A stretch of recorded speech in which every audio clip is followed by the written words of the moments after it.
สวัสดีค่ะวันนี้เราจะมาเจาะลึกแนวคิดที่น่าสนใจมากๆจากหนังสือเล่มหนึ่งนะคะชื่อว่าอย่าเชื่อทุกอย่างที่คุณคิดหรือ Don't Believe Everything You Think ของโจเซฟเหงียนค่ะเป็นหนังสือที่ดังมากแปลไปหลายสิบภาษาเลยครับผมน่าสนใจมากครับค่ะแนวคิดหลักๆของเขาเลยก็คือว่าความทุกข์ใจส่วนใหญ่นะคะมันไม่ได้มาจากเหตุการณ์ข้างนอกนะแต่มาจากวิธีที่เราคิดเกี่ยวกับเหตุการณ์นั้นๆมากกว่า อืมเป็นคอนเซปต์ที่ทรงพลังนะครับแล้วก็บังเอิญไปคล้ายกับนิทานเซนเรื่องเรือเปล่าที่สอนเรื่องการรับมือกับอารมณ์โดยเฉพาะความโกรธเนี่ยมันมาจากการตีความของเราเองใช่เลยค่ะวันนี้เราเลยจะมาสำรวจกันนะคะว่าการทำความเข้าใจเรื่องความคิดของเราเนี่ยจะช่วยให้เราทุกข์น้อยลงแล้วก็สงบขึ้นได้ยังไงโดยจะดึงมุมมองจากทั้งหนังสือเล่มนี้แล้วก็นิทานเซนมาคุยกันค่ะเยี่ยมเลยครับงั้นเริ่มตรงต้นตอความทุกข์ก่อนเลยตามที่หนังสือชี้ประเด็นไว้นะคะเขาบอกว่าความรู้สึกแย่ๆของเราเนี่ยส่วนใหญ่มันเป็นผลจากการที่เราเข้าไปเอ่อคิดปรุงแต่ง คิดปรุงแต่งค่ะไปตีความไปขยายเรื่องราวที่มันเกิดขึ้นคือมันไม่ใช่จากตัวเรื่องนั้นจริงๆคล้ายๆกับที่ทางพุทธเราเรียกว่าลูกศรดอกที่สองอะค่ะอืมครับครับเหตุการณ์เป็นดอกแรกแต่ความคิดเราที่ซ้ำเติมนี่คือดอกสองใช่เลยค่ะเหมือนในนิทานเซนเรือเปล่าเลยค่ะที่มีพระรูปหนึ่งนั่งสมาธิในเรือแล้วมีเรืออีกลำมาชนท่านก็โกรธมากเลยนะครับแต่พอมองไปอ้าวเป็นเรือเปล่าไม่มีคนขับลอยมาตามน้ำเฉยๆ เท่านั้นล่ะค่ะความโกรธท่านหายไปเลยมันเลยชี้ว่าจริงๆความโกรธมันไม่ได้เกิดจากการชนแต่มาจากความคิดของเราว่ามีคนตั้งใจมาชนเราแน่โอ้ชัดเจนมากครับตัวอย่างนี้ดีมากถ้ามองแบบนี้การกระทำของคนอื่นหรือเรือลำอื่นเนี่ยมันก็อาจจะว่างเปล่าแบบนั้นเสมอไปหรือเปล่าครับคือมันมาจากเหตุปัจจัยของเขาเองที่เราอาจจะไม่รู้เรื่องเลยก็ได้ก็น่าคิดนะคะการที่เราไปโกรธเขาไปโทษเขามันอาจจะอืมไม่ได้ช่วยแก้ที่ต้นเหตุจริงๆเพราะความรู้สึกเรามันผูกกับการตีความของเราเองเป็นหลักประเด็นนี้น่าสนใจมากค่ะแล้วในหนังสือนะคะเขายังแยกให้เห็นความต่างที่สำคัญมากระหว่างคำว่าความคิดหรือ thought กับการคิดคือ thinking อ๋อ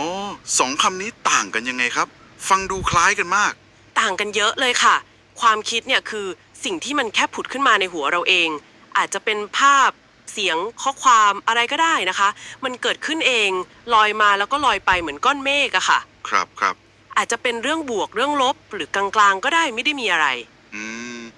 ในขณะที่การคิดหรือ thinking เนี่ยคือกระบวนการที่เราเข้าไปยุ่งกับความคิดพวกนั้นอ๋อ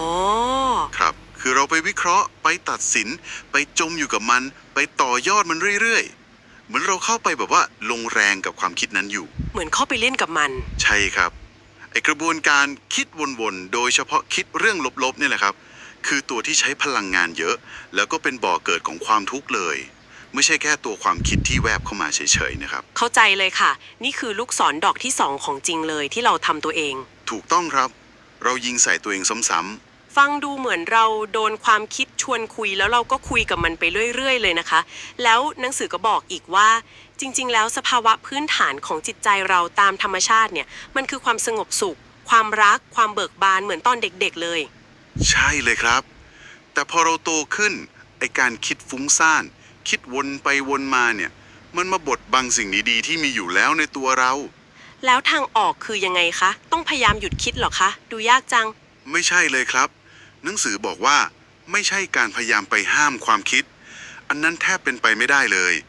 แต่คือการฝึกการตระหนักรู้หรือ awareness การตระหนักรู้ครับคือการรู้ทันแค่สังเกตเห็นความคิดที่มันกำลังเกิดขึ้นโดยที่เราไม่ต้องไปตัดสินไม่ต้องไปพยายามไล่มันออกไปอืมเขาเปรียบเหมือนแก้วน้ำขุ่นๆนะครับถ้าเราแค่ตั้งแก้วไว้นิ่งๆไม่ไปกวนมันเลยนะค่ะคือไม่เข้าไปคิดวนต่อ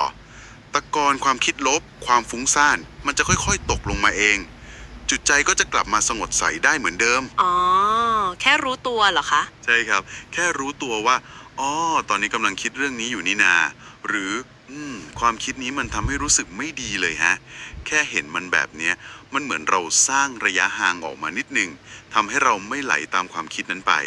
พอเราไม่ไปให้ค่าไม่ไปเติมเชื้อให้มัน มันก็จะค่อยๆเบาลงจางลงไปเองได้ครับ โหฟังดูดีจังค่ะไม่ใช่แค่เรื่องความสงบด้วยนะคะ หนังสือบอกว่าการตระหนักรู้เนี่ยยังช่วยให้เราเข้าถึงสัญชาตญาณหรือปัญญาข้างในได้ดีขึ้นด้วย ครับผม ช่วยให้ตัดสินใจได้ดีขึ้น แล้วก็ตั้งเป้าหมายจากแรงบันดาลใจจริงๆ ไม่ใช่จากความรู้สึกขาดแคลนหรือความกดดัน ถูกต้องเลยครับ มันช่วยให้เราหลุดจากวังวนความคิดลบที่มันมักจะวนเป็นลูปใช่ไหมครับ ความคิดนำไปสู่ความรู้สึก ไปสู่ร่างกายแล้วก็การกระทำ ค่ะ วนไปเรื่อย พอเรามีสติรู้ทันความคิดปุ๊บ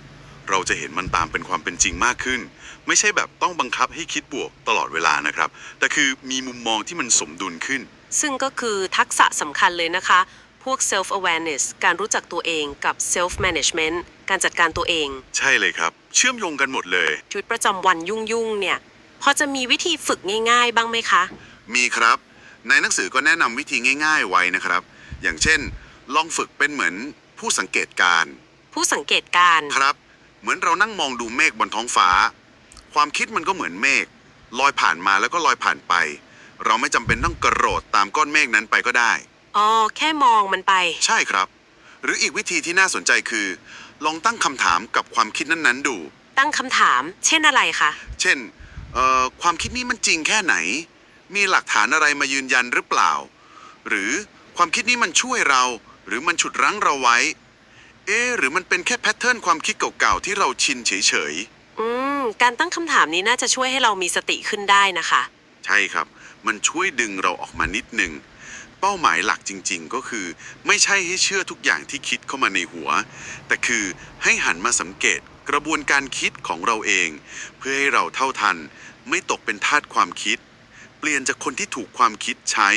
ให้กลายเป็นคนที่รู้จักใช้ความคิดอย่างมีสติมากขึ้นครับ สรุปได้ดีมากเลยค่ะ ก็คือประสบการณ์หรือความรู้สึกของเราในแต่ละขณะเนี่ยจริงๆ มันถูกสร้างจากข้างในตัวเราเอง วิธีที่เรามีปฏิสัมพันธ์กับความคิดของเรา ครับผม และการตระหนักรู้ก็เป็นเหมือนเครื่องมือสำคัญ ที่จะช่วยให้เราจัดการกระบวนการนี้ได้ดีขึ้น เพื่อให้เราสงบขึ้นเป็นอิสระมากขึ้นนะคะ ซึ่งทั้งหนังสืออย่าเชื่อทุกอย่างที่คุณคิด แล้วก็นิทานเซนเรื่องเรือเปล่า ก็ให้มุมมองกับแนวทางที่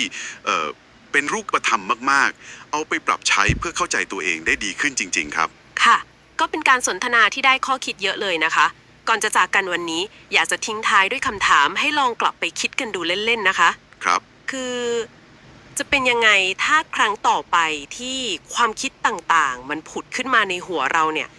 แทนที่เราจะไปสนใจแต่เนื้อหาของความคิดนั้นๆ ลองเปลี่ยนโฟกัสมาสังเกตกระบวนการที่เรากำลังคิดถึงมันอยู่ในขณะนั้นแทน น่าสนใจครับ แค่เปลี่ยนมุมมองเล็กๆ แค่นี้ มันอาจจะเปลี่ยนประสบการณ์ในแต่ละวันของเราไปได้ยังไงบ้าง ก็ฝากไว้ให้ลองไปใคร่ครวญกันดูนะคะ